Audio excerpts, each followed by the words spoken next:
Hi viewers, welcome to our channel. ప్రస్తుతం మనతో పాటు దాము బాలాజీ గారు సీనియర్ జర్నలిస్ట్ ఉన్నారు. వాటితో ఒకసారి మాట్లాడదాం. సార్ నమస్కారం. నమస్తే సార్, ఒకవైపు ఏమో భారత్కి పాకిస్తాన్కి మధ్య యుద్ధ వాతావరణం నెలకొన్న ఈ సమయంలో పాకిస్తాన్ ఆర్మీ పాకిస్తాన్ పోలీసులతోనే గొడవలు పెట్టుకుంటుంది. సో అక్కడ ఒక పోలీస్ స్టేషన్ పైన కూడా దాడికి దిగిందని చెప్పేసి వార్తలు అయితే వస్తున్నాయి సార్. అంటే పాకిస్తాన్ పోలీసులకి పాకిస్తాన్ ఆర్మీకి మధ్య ఎప్పటి నుంచో గొడవలు ఉన్నాయంటున్నారు. అసలు ఎప్పటి నుంచి గొడవలు స్టార్ట్ అయ్యాయి, ఏం జరుగుతుంది సార్ అసలు పాకిస్తాన్లో? పాకిస్తాన్లో ఆర్మీలో అనేక లుకలుకలు ఉన్నాయి, ఆర్మీలోనే తిరుగుబాట్లు ఉన్నాయి, ఆర్మీలో చాలామంది రిజైన్ చేశారనే వార్తలు వస్తున్నాయి. మనం ఆల్రెడీ చెప్పుకున్నాం. ఇందాక ఈరోజు కూడా ఎకనామిక్ టైమ్స్, తర్వాత డైలీ గార్డియన్ లాంటి పత్రికలు రాసే 4500 మంది పాకిస్తాన్ సైనికులు రిజైన్ చేశారు, 250 మంది అధికారులు కూడా రిజైన్ చేశారని ఎకనామిక్ టైమ్స్, గార్డియన్ కూడా రాశాయి. సో అంటే ఇవి రిపీటెడ్ మ్యాగజైన్స్ కాబట్టి అవి రాసాయంటే ఎంతో కొంత వాస్తవం అయితే ఉండే అవకాశం ఉంది. సో అంటే మన Pakistan army chief general Syed Asim Munir, ఆయనకు వ్యతిరేకంగా ఆర్మీలోనే బలమైన వ్యతిరేకత ఉంది అనేది చాలామంది చెప్తున్న విషయం. ఆయన కూడా కొంతకాలంగా మిస్ అయ్యాడు, కనిపించట్లేదు బయట ఎక్కడ అనేది చెప్తున్నారు. ఆయన అండర్ గ్రౌండ్కి వెళ్ళిపోయారని. సో ఆయన ఏమన్నా రావల్పిండిలో హెడ్ క్వార్టర్లో బంకర్లో ఉన్నాడని ఒక వార్త వస్తున్నాయి. ఇంకొక వార్త ఏంటంటే ఆయన విదేశాలకు ఆల్రెడీ పారిపోయాడు, ముందుగానే తన ఫ్యామిలీస్ని పంపించేశారు చాలామంది అధికారులు, ఈయన కూడా పంపించేశాడు. సో ఈయన కూడా విదేశాలకు రెడీకి వెళ్ళిపోయాడు. ఎందుకంటే ఇండియా అటాక్ చేస్తే ఆయన్నే టార్గెట్ చేసే అవకాశం ఉంది. ఇండియాలో మొత్తం మీడియా కానీ, మాజీ ఆర్మీ అధికారులు కానీ అందరూ కానీ చెప్తున్నది ఏమంటే అతి పెద్ద టెర్రరిస్ట్ ఎవరో కాదు, మునీరే టెర్రరిస్టు, నెంబర్ 1 టెర్రరిస్టు మునీర్ని మనం అటాక్ చేయాలి. ఎట్లయితే ఇస్మాయిల్ హనీని టెహ్రాన్లో ఇజ్రాయిల్ వాళ్ళు పోయి చంపారో, హమాస్ నాయకుడు, అట్లాగే మనం కూడా మునీర్ని అటాక్ చేసి చంపాలి అన్న ఒక యాంగిల్ కనిపిస్తుంది. అందుకని మోడీ కూడా ఇప్పటి వరకు కలలో కూడా ఊహించని విధంగా మా రియాక్షన్ ఉంటుందని మోడీ చెప్పడం వెనక కూడా ఇదే ఉందని చెప్తున్నారు. అందుకని మునీరు అజ్ఞాతంలోకి వెళ్ళిపోయాడని చెప్తున్నారు. సో ఈ నేపథ్యంలో ఇప్పుడు ఒక కొత్త వార్త వైరల్ అవుతుంది. ముఖ్యంగా ఒక వీడియో బయటకు వచ్చింది, 6 నిమిషాల వీడియో ఉంది. అది నేను కూడా చూశాను.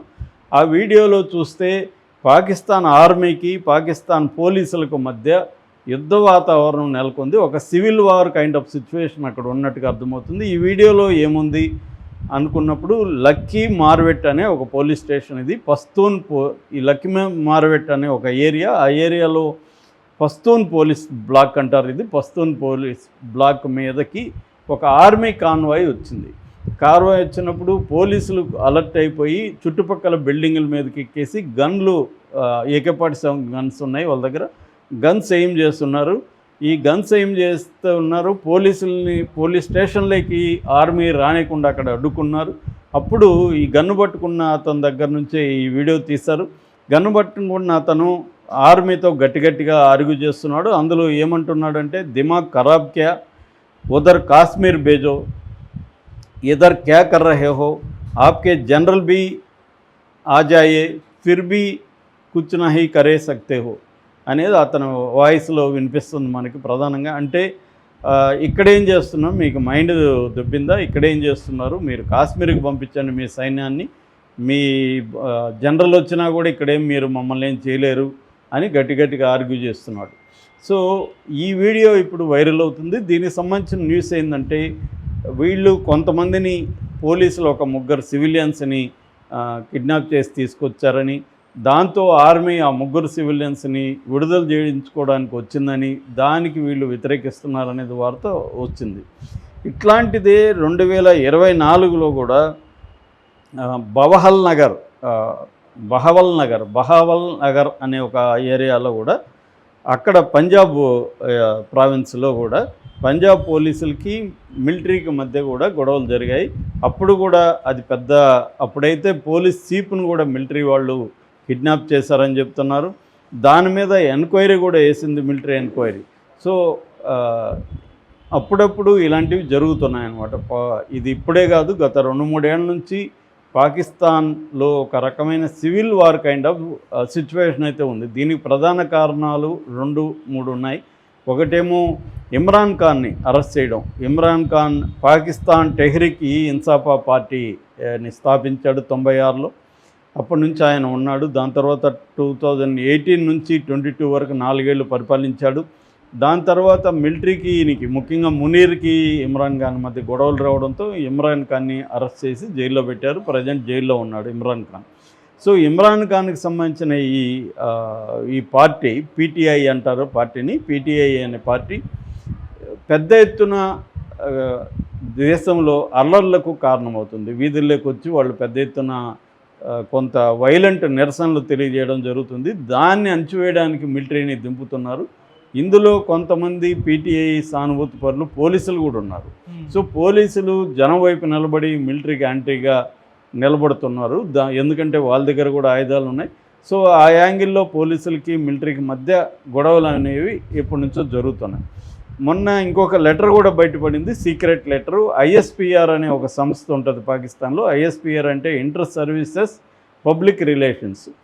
దాని DG major general Faisal Mohammad Mali ఆయన 26న ఒక సీక్రెట్గా మిలిటరీ వాళ్ళకి లెటర్లు రాశాడు. ఆ లెటర్లో బయటకు వచ్చింది. ఆ లెటర్లో ఏముందంటే పాకిస్తాన్ ఆర్మీ అంతా కూడా లాయల్గా ఉండాలి, ఎటువంటి మనోబలాన్ని కోల్పోకండి, మనం ఖచ్చితంగా ఇండియాని ఎదుర్కొంటాము, మీరు రిజైన్స్ చేయకండి, ఇలాగా ఆయన లెటర్ రాసినాడు. ఆ లెటర్ కూడా బయటకు వచ్చింది. అంటే ఓవరాల్గా తీసుకుంటే పాకిస్తాన్లో మిలిటరీ చాలా బలహీనంగా ఉంది, ధైర్యంగా వాళ్ళు ఫైట్ చేసే పరిస్థితి కనిపించట్లేదు అనేది ఒక యాంగిల్ అయితే, ప్రజల్లో కూడా యుద్ధం అనేది అనవసరంగా మనం వాళ్ళ దేశంలో టెర్రరిస్ట్ యాక్టివిటీలు చేయాల్సిన అవసరం మనకేముంది, ఇండియా ఏమి కవ్వింపు చర్యలకు పాల్పడట్లేదు కదా, ఫ్రెండ్లీగానే ఉంది. మన దేశ సిటిజన్స్ అనేక మంది ఇండియాలోకి వెళ్ళి మెడికల్ ట్రీట్మెంట్ చేసుకున్నారు, చదువుకుంటున్నారు, ట్రావెల్ చేస్తున్నారు, వ్యాపారాలు చేస్తున్నారు. సో ఇటువంటి సుహృద్బోధ వాతావరణం ఉన్న టైంలో ఈ మునీరు తన వ్యక్తిగత కారణాల కోసం డైవర్ట్ చేయడం కోసం, తన ఫెయిల్యూర్ల నుంచి జనాల డైవర్షన్ కోసం అక్కడికి వెళ్ళి పహల్గామ్లో 26 మందిని దారుణంగా చంపించాడు అని ఒక వ్యతిరేకత పాకిస్తాన్ సోషల్ మీడియాలో కానీ ప్రజల్లో కానీ మనకు కనిపిస్తుంది. సో దీని రిఫ్లెక్షన్ మిలిటరీలో కూడా అది పడుతుంది. మిలిటరీలో కూడా ఇక్కడ ఉద్యోగాలు చేయడం బదులు గల్ఫ్ కంట్రీస్కి వెళ్ళిపోదామని చాలామంది రిజైన్ చేసి గల్ఫ్ కంట్రీస్కి వెళ్ళిపోతున్నారు. ఇంత పెద్ద ఎత్తున 4500 మందో 5000 మందో రిజైన్ చేశారా లేదా అనేది అక్యురేట్గా ఎవరు చెప్పలేకపోతున్నారు. కానీ ఖచ్చితంగా మాత్రం రిజైన్లు చేసి వెళ్ళిపోతున్నారన్న వాస్తవం అయితే మనకు కనబడుతుంది. అంటే ఒక రకంగా ప్యానిక్ అండ్ కయాస్ అంటారు. కయాస్ అండ్ ప్యానిక్ అనేది పాకిస్తాన్లో కనిపిస్తుంది. అంటే గందరగోళం, అల్లకల్లోలం పాకిస్తాన్లో ఉన్నట్టుగా మనకు అర్థమవుతుంది. ఎందుకంటే ఒక పక్క సింధు జలాల నీటిని ఆపడం, ఆల్రెడీ జలం ఇది జరుగుతుంది, వరదలు వస్తున్నాయి.